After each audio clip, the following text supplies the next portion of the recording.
Excellence, Monsieur Faustin Archange Touadéra, Président de la République centrafricaine, chers frères néo-panafricanistes d'Afrique centrale, c'est pour moi un honneur et un plaisir de vous adresser au nom du mouvement New Power, foncièrement souverainiste, ouvertement anti-France-africain et fondamentalement panafricaniste, dont je suis le responsable général.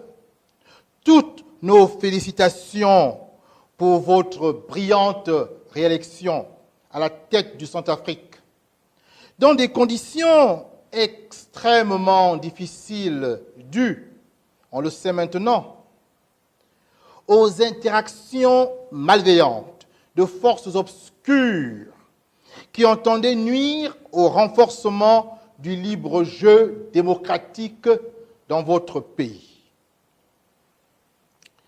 C'est aussi l'occasion pour nous de présenter à vous et à toutes les familles centrafricaines endeuillées par les actes ignobles d'assassinat perpétrés par des groupes rebelles nos condoléances les plus attristées et vous assurer de notre soutien moral en ces heures si éprouvantes que traverse le peuple centrafricain.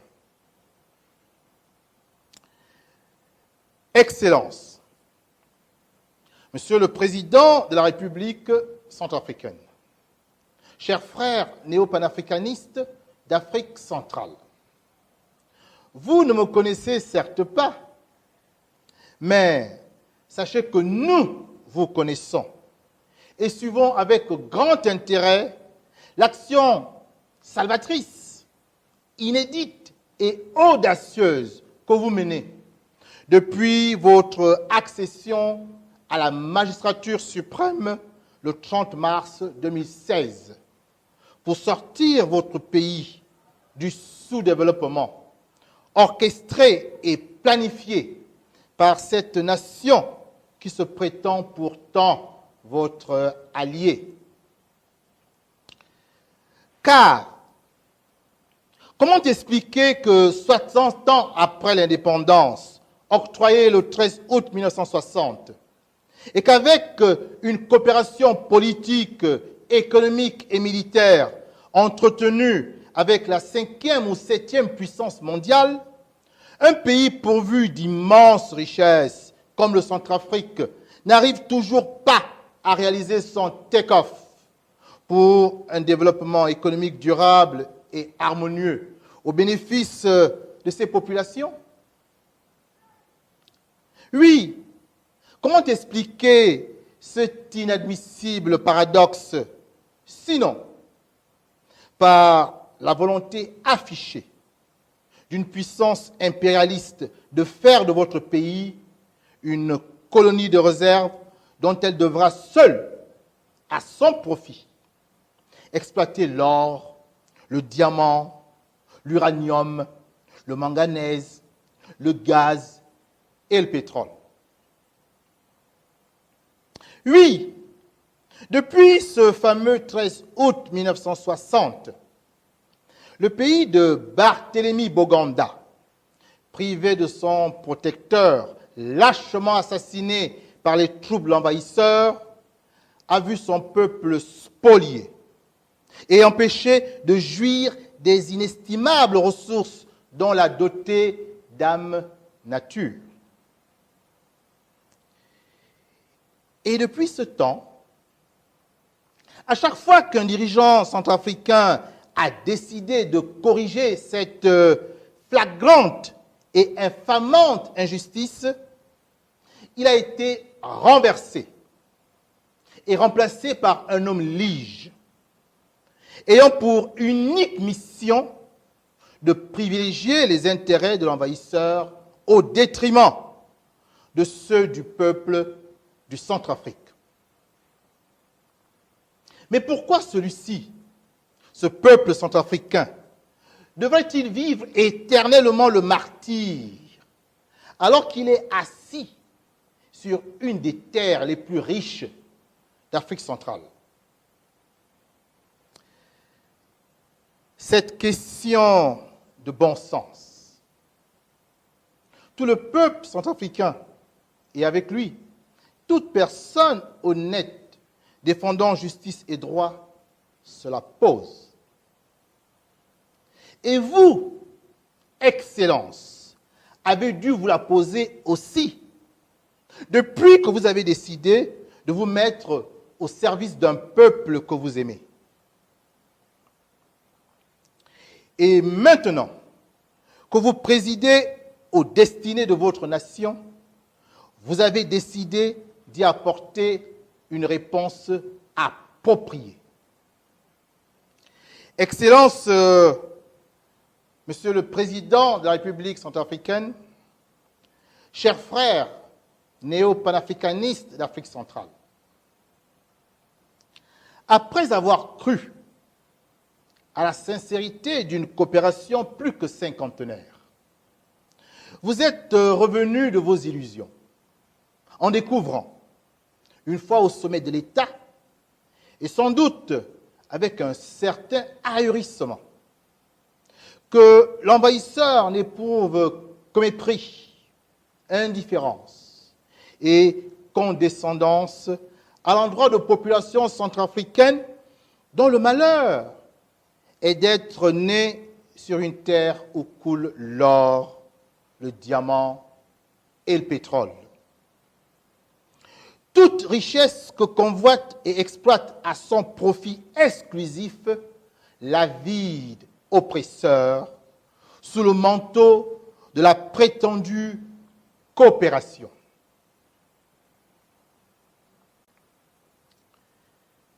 Pour le développement de votre pays et le bonheur de la nation centrafricaine, vous avez décidé d'agir. Face à l'inefficacité constatée d'un bilatéralisme improductif, doublé d'un cynisme politique à nul autre pareil, vous avez entrepris, au cours de l'année 2017, de développer un multilatéralisme pragmatique en vous tournant vers d'autres partenaires politiques et économiques, notamment la Fédération de Russie. Excellence, Monsieur le Président de la République centrafricaine, chers frères néo-panafricanistes d'Afrique centrale, votre action courageuse, portée par un souverainisme inhabituel dans notre sous-région d'Afrique centrale, a provoqué l'ire de l'oppresseur. Touadéra a osé, il va le payer, et très cher. Et s'ensuit l'avènement des groupes rebelles venus du Nord avec la complicité de la République sœur du Tchad et ceux partis du Sud-Ouest avec la connivence des pays frères camerounais et congolais.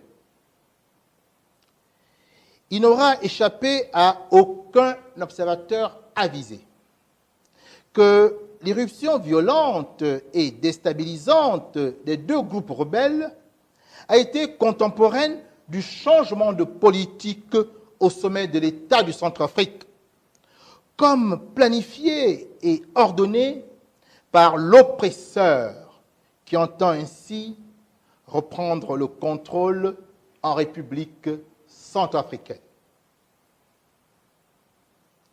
Mais que peut la 7e puissance militaire mondiale, qui n'affiche que 578 aéronefs et 48 800 hommes de son aéronautique militaire, face à la deuxième du monde, qui compte 3200 aéronefs et près de 160 000 éléments dans ses forces aérospatiales?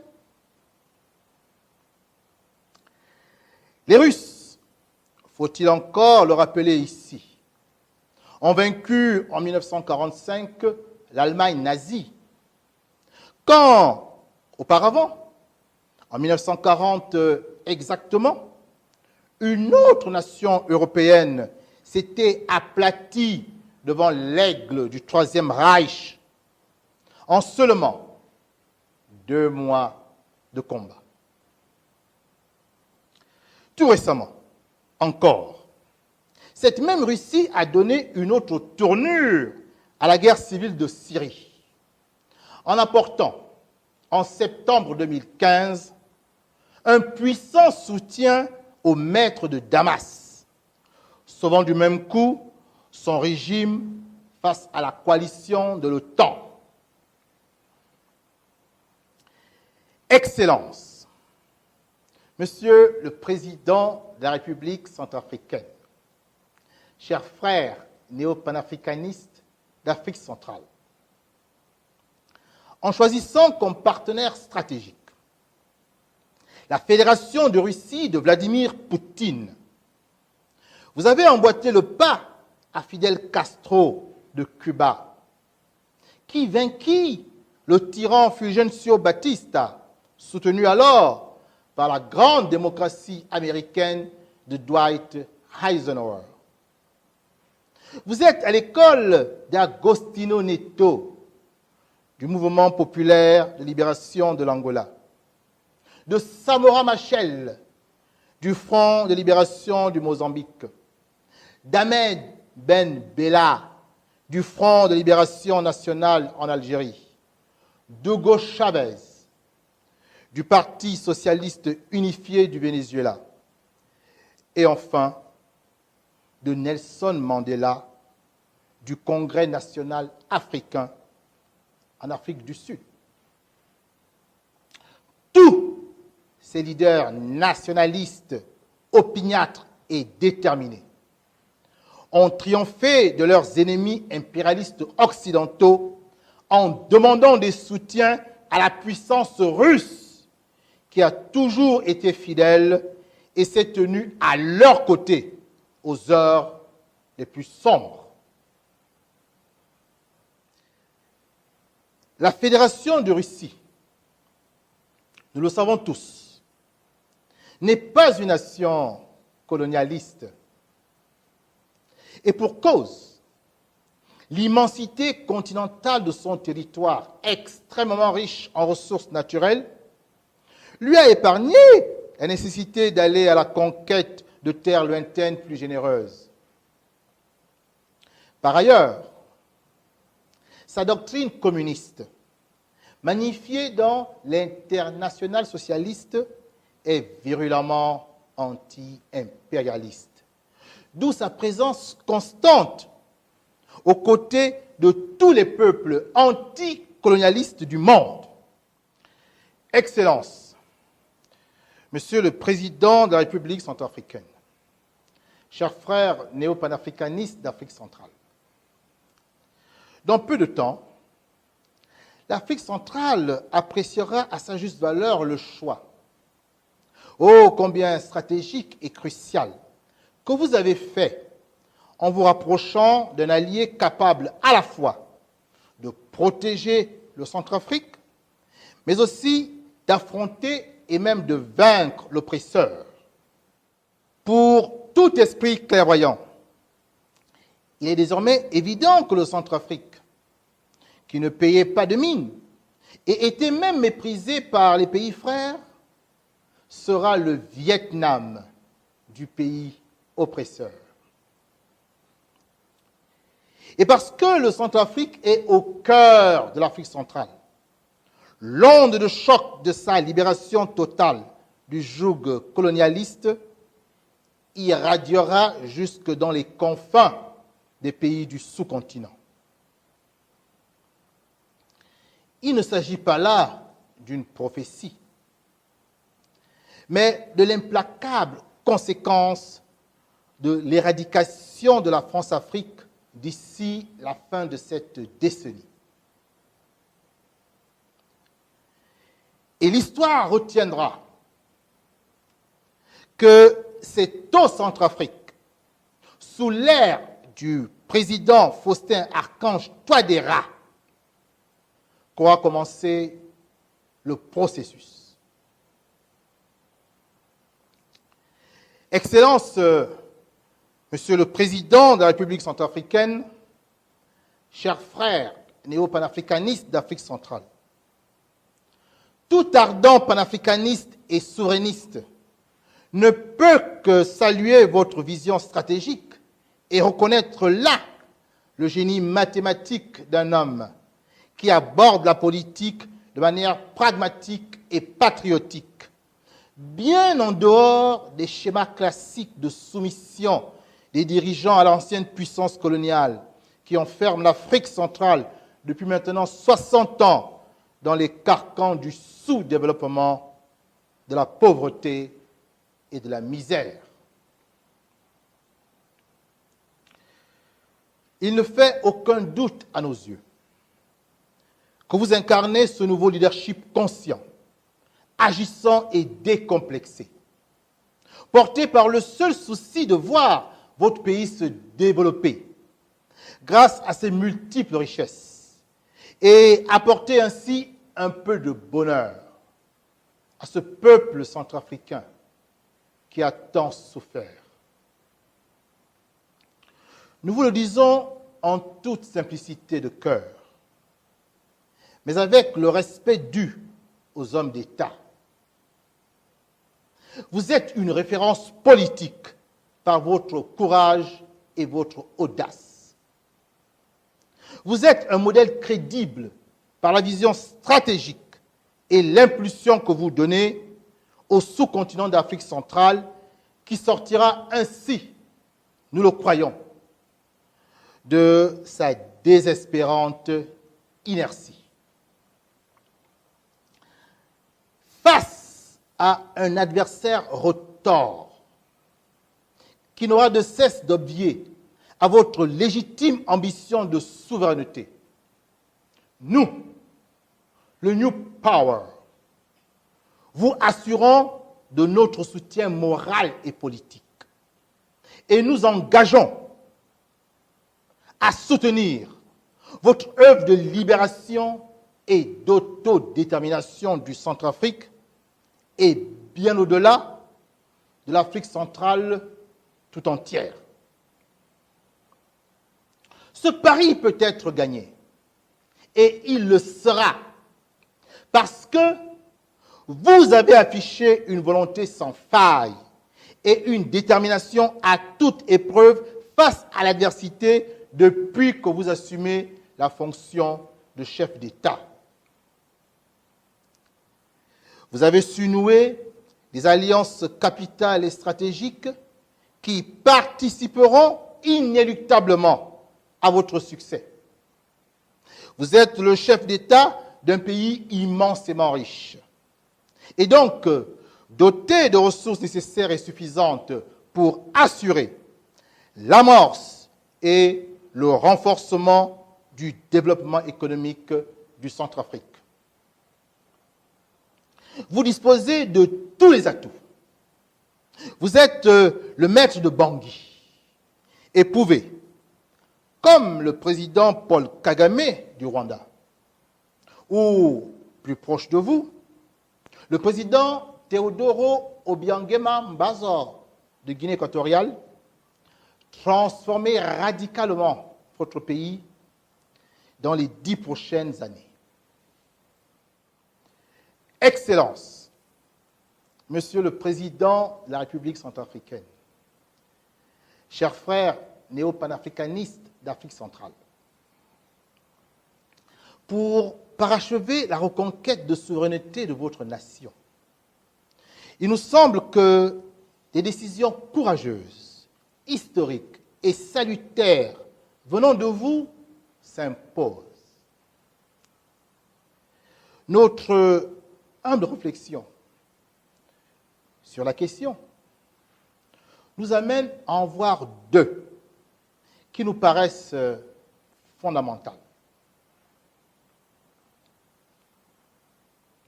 D'abord, exiger le retrait des troupes et le démantèlement de la base militaire de l'oppresseur qui a œuvré et œuvre encore pour votre anéantissement. Procéder à la sortie de votre pays de la zone monétaire du franc CFA.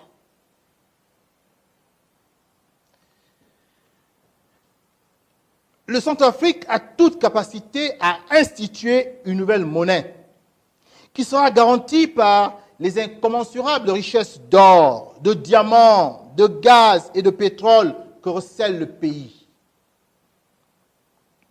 Cette monnaie pourra être adossée aux monnaies des puissances économiques qui soutiendront votre politique de développement. Elle sera l'instrument de souveraineté monétaire qui vous permettra de soutenir l'activité économique des entreprises locales, véritable moteur d'un développement national endogène et ouvert sur le monde.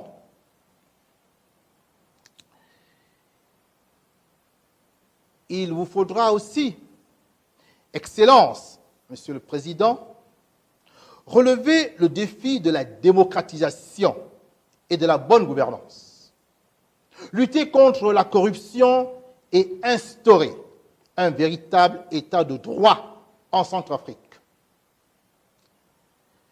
Toutes choses dont les peuples d'Afrique francophone rêvent sans toutefois se donner les moyens véritables d'y arriver ou consentir les sacrifices nécessaires pour le réaliser.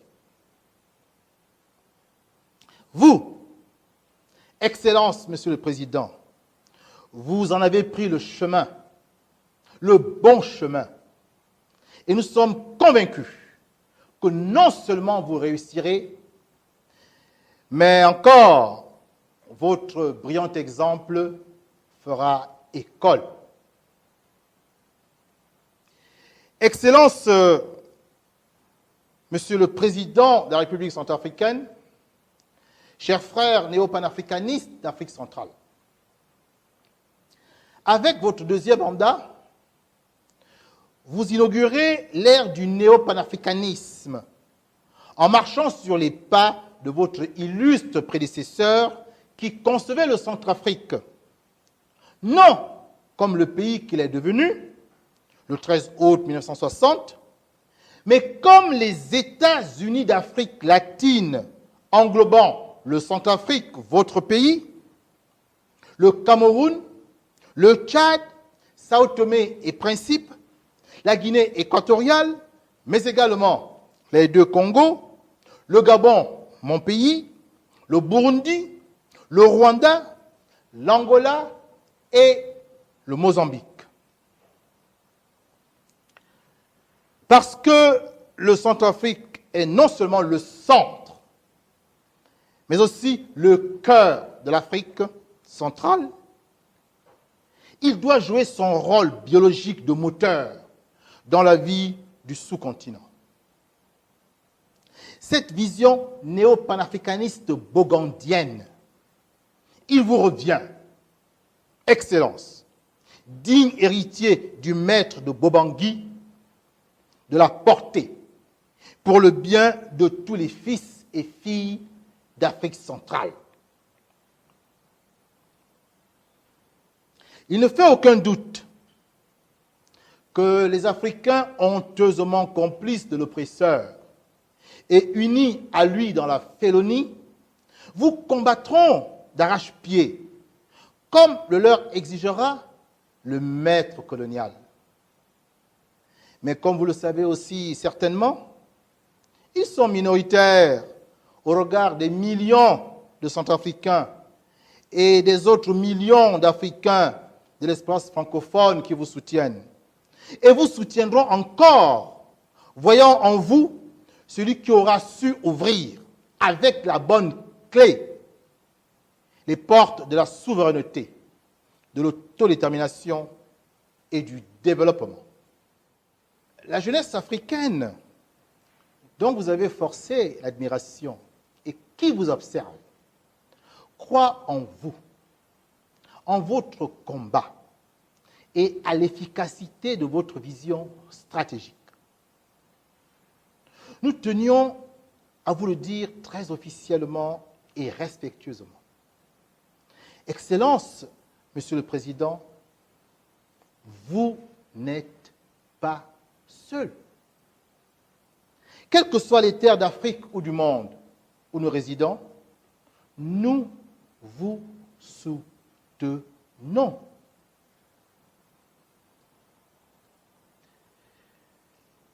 Excellence, Monsieur le Président de la République centrafricaine, chers frères néo-panafricanistes d'Afrique centrale, pour conclure,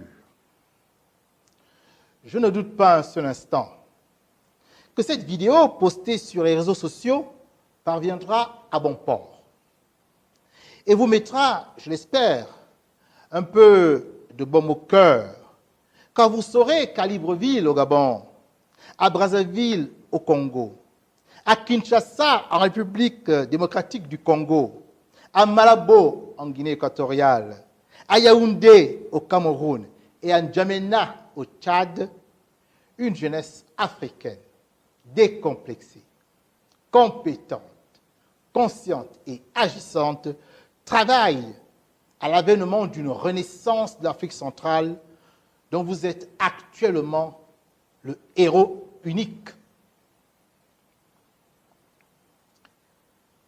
La tâche est certes rude, Excellence, mais prenez courage et restez déterminés. Vous apprécierez bientôt, avec une fierté toute justifiée, le chemin parcouru et les résultats engrangés. Sur ce, Excellence Monsieur Faustin Archange Touadéra, président de la République centrafricaine, chers frères néo-panafricanistes d'Afrique centrale, je vous prie, au nom du mouvement souverainiste, anti-France-africain et panafricaniste New Power, de bien vouloir agréer l'expression de notre profond respect et de notre indéfectible attachement. Vive la République centrafricaine, notre patrie. Vive la souveraineté reconquise. Vive le néo-panafricanisme renaissant. Pour que vive une Afrique libre et unie. Je vous remercie.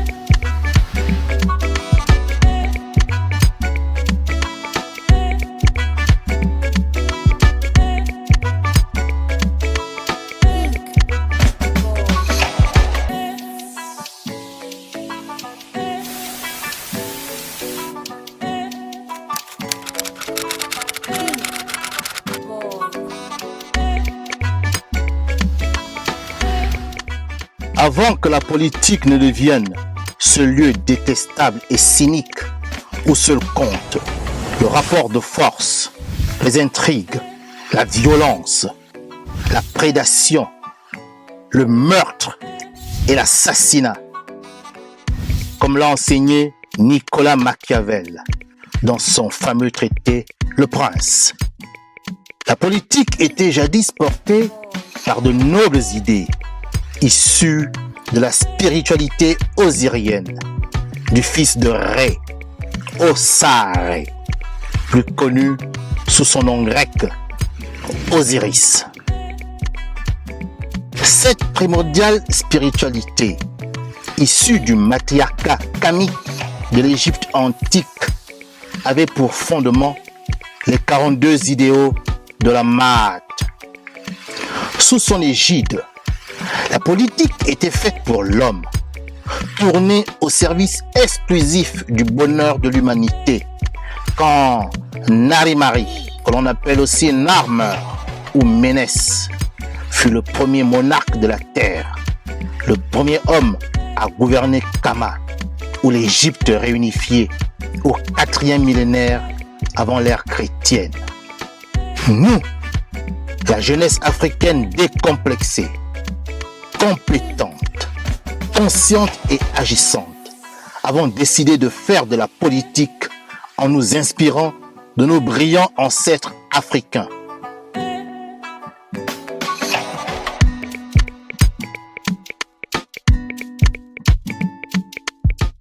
C'est pourquoi nous nous reconnaissons dans le visuel du logo du mouvement associatif, politique et international New Power, qui exprime clairement ces nobles idéaux.